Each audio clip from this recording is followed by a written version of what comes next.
Good morning, Hawks. My name is Henry, and this is the Hawk News. Today's date is Thursday, February 18th, 2021. Please stand for the Pledge of Allegiance. I pledge allegiance to the flag of the United States of America and to the republic for which it stands, one nation, under God, indivisible, with liberty and justice for all. Today's lunch is a choice of barbecue roasted chicken, grilled cheese sandwich, or a chicken garden salad. And the sides are steamed broccoli, scalloped potatoes, mixed up fruit cup. And now here's a special Black History Month presentation. The person we chose for this project is Garrett Morgan. Garrett Morgan was a successful inventor and entrepreneur. He was born on March 4th, 1877, in Paris, Kentucky.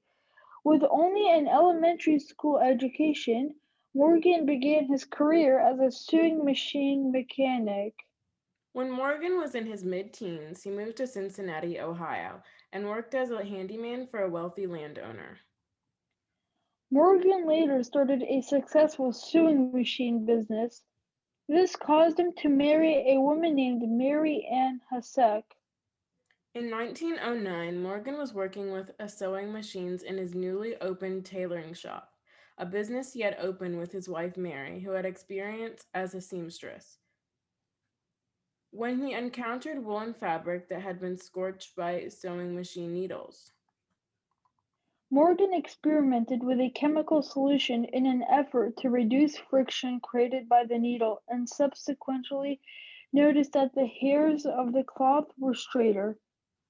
After trying his solution to good effect on neighboring dog fur, Morgan finally tested the concoction on himself. When that worked, he quickly established the G.A. Morgan Hair Refining Company and sold the cream to African Americans. The company was very successful, bringing Morgan financial security. One of Morgan's most notable inventions was the safety hood, something that provided people with a safer breathing experience around fumes and smoke. Morgan's breathing device became the prototype and precursor for gas masks used during World War I that protected soldiers from toxic gas used in the war. The invention earned himself the first, second International Exposition of Safety and Sanitation in New York City. But his most famous invention was actually the traffic light. He thought of the idea in 1923 after witnessing many carriage incidents. He eventually sold the patent to the idea to General Electric for $40,000. There was some resistance of Morgan's device among buyers, particularly in the South, where racial tension remained palpable despite advancements in African American rights. So, to make people buy his inventions, Morgan hired a white actor to pose as the inventor. During presentations of his breathing device, Morgan would pose as the inventor's sidekick, disguised as a Native American man named Big Chief Mason. Wearing his hood, he entered areas otherwise unsafe for breathing. The idea was clever and successful. Sales of the device were good, especially from firefighters and rescue workers. The racist behavior continued to happen. When the city of Cleveland was drilling a new tunnel under Lake Erie for a fresh water supply, workers hit a pocket of natural gas, which resulted in a huge explosion and trapped workers underground amidst suffocating noxious fumes and dust.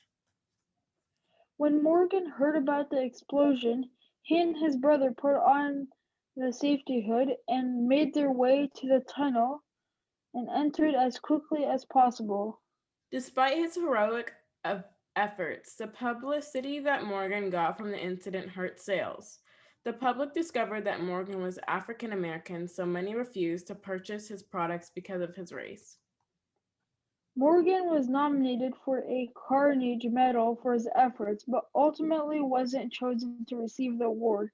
Many think this was because of his race. Garrett Morgan died on July 27, 1963, because of glaucoma. He was later honored by the U.S. government for his traffic signal invention, and he was eventually restored to his place in history as hero of the Lake Erie rescue.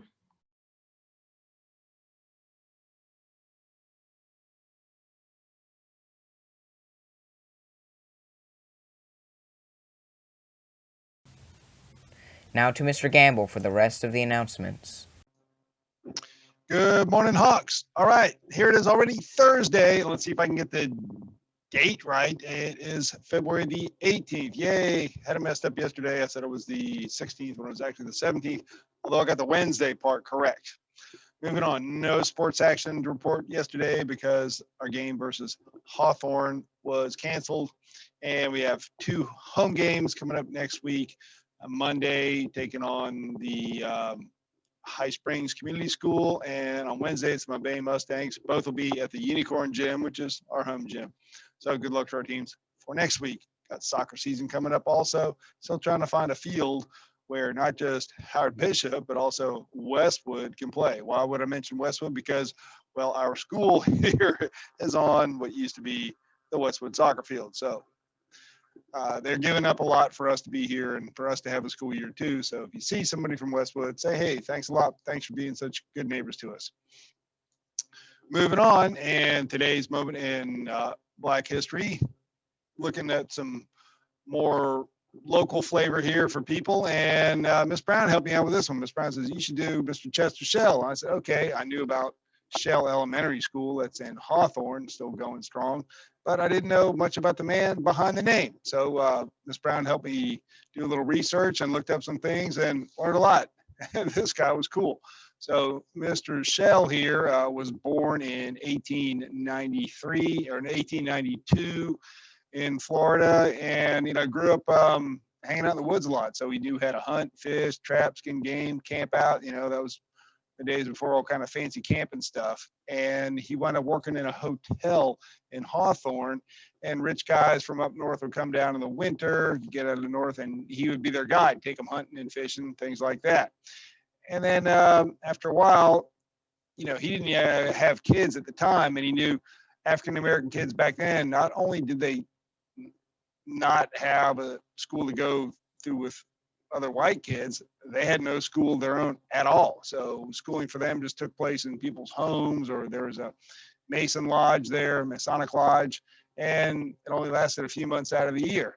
So in 1926, and this is just a couple years after Mr. Aquin Jones became principal of Union Academy, and then it became Lincoln High School. But in 1926, Mr. Shell went to the Alachua County School Board and said, hey, what about a school for kids out here in Hawthorne? It's kind of a long trip into Gainesville.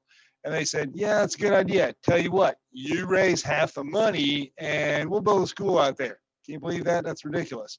So he was undeterred, and he also, in the off season from working in the hotel, he was a train porter. So took a train up north. He visited some of these guys that would come down and he'd be their guide for, and hit them up for money. They had fundraisers in Hawthorne as well. People donated money. So after about a year, he came back and they said, hey, here's the money. So it was a total of $10,000, which is funny, building a school for $10,000, of course. And it was built in time for the 1927-28 school year. And it was a K through 8 school. So for high school, the students still had to come in to Gainesville to go to Lincoln High School, right up here 8th Avenue. And then in 1955, it became Shell High School, became Shell High School. And then not until the 1990s did it revert back to the elementary school. So pretty interesting history for little Shell Elementary. So again, Mr. Chester Shell here went on, he and his wife had 3 kids, and he passed away at the age of 67 in 75 years old in 1967. So just a year after I got to town here. So again, amazing history, and it's good to know these things and the things people persevered for to make your future and all of our futures brighter. So thank you, Mr. Shell. Right. Remember, the most important thing is to be kind. Always be kind. Do kind things for people. Keep your hands to yourself, obviously. Somebody falls down, you help them up. Loan people stuff. Let's work hard in each and every one of our classes. A lot of you aren't doing so great. If you're listening at home, you're a DA student. If you're doing well, great. If you're not, come on, you can come on back to school too. Finally, give someone a compliment during the day. When you receive a compliment, look that person in the eye and say thank you. Let's have a thrilling Thursday, Hawks. Thank you very much. Have a therapeutic Thursday and go Hawks.